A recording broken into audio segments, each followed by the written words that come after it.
I was there when it happened. I saw it with my own eyes. And even now, years later, the story still chills my bones.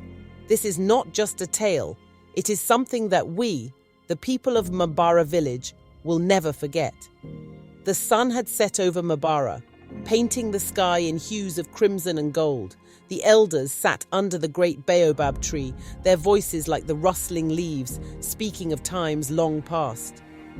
The village was alive with the sounds of children playing, women pounding millet, and the distant laughter of young men boasting of their hunting skills. But amidst the joy, there was one man who never smiled: Dabo. Dabo was once the strongest hunter in Mbara. He could bring down an antelope with one throw of his spear, and his name was sung in praise. But things had changed. His crops failed, his traps remained empty, and his wife, Adama, looked at him with eyes filled with worry. He was a man burdened by misfortune, and misfortune has a way of pushing men to dark places. One night, under the cover of darkness, Dabo disappeared into the forest. No one knew where he went, but when he returned, he was a changed man. His once weary face was alight with a new energy. His traps were full, his land bore fruit, and he walked with the pride he once had. People marveled at his good fortune, but the old ones, those who had seen the world beyond what eyes can see, whispered among themselves. "Something is not right," said Baba Kofi, the oldest man in Mbara. "There is a darkness around him." For a while, nothing seemed out of place. Dabo's family rejoiced in their newfound prosperity, and the villagers celebrated his return to glory. But then, strange things began to happen. The village cattle, strong and healthy, started dying overnight, their bodies untouched by any predator. The river, once sweet and clear, began to taste bitter.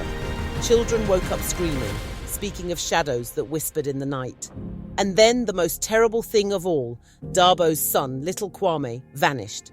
The village searched everywhere. The men combed through the forests. The women cried to the spirits for answers, but Kwame was nowhere to be found.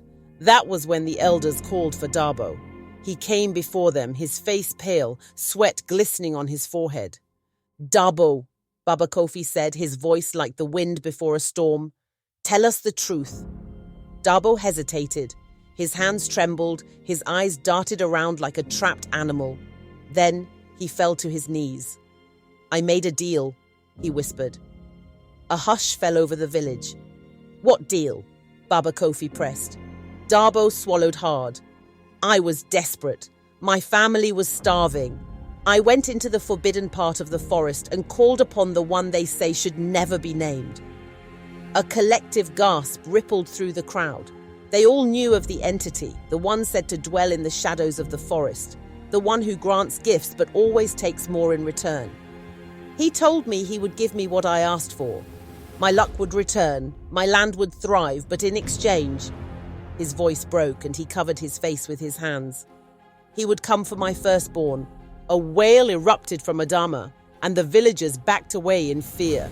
The air grew heavy, and even the wind seemed to stop moving. Baba Kofi stood tall, his old bones creaking as he pointed his staff at Dabo. "You have brought darkness upon us all. We must get him back," Adama pleaded, her voice raw with desperation. The elders spoke among themselves, their words hushed and urgent. Finally, Baba Kofi turned to the village. "There is one way," he said, "but it will not be easy, and the price will be high." That night, under the light of the full moon, the village prepared for a ritual older than memory itself. They gathered at the edge of the forest, where the trees stood tall and ominous, whispering secrets to the night.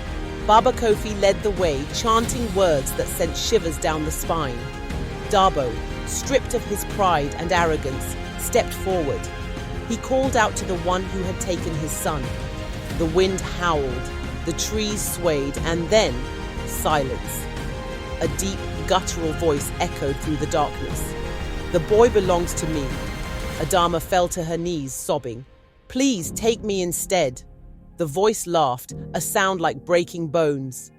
"A deal was made. A deal must be honored." Baba Kofi stepped forward, his eyes fierce. "Then let us bargain." The air grew thick, the shadows deepened, and for what felt like an eternity, the village held its breath. Then the entity spoke again. "A life for a life." Dabo understood. His face grew solemn and he turned to Baba Kofi. "I will go." Adama screamed. The villagers gasped, but Baba Kofi only nodded. "You made the deal," he said. "Only you can break it." Dabo walked forward into the darkness. As he stepped beyond the trees, a gust of wind blew through the village and then a child's cry. The villagers turned to see Kwame standing at the forest's edge, his eyes wide with fear but alive. Adama ran to him, clutching him tightly. But Dabo was gone. Even now, when the wind blows through Mabara at night, some say they can hear his voice whispering in the darkness. A warning, a reminder, a deal with the devil is never truly done.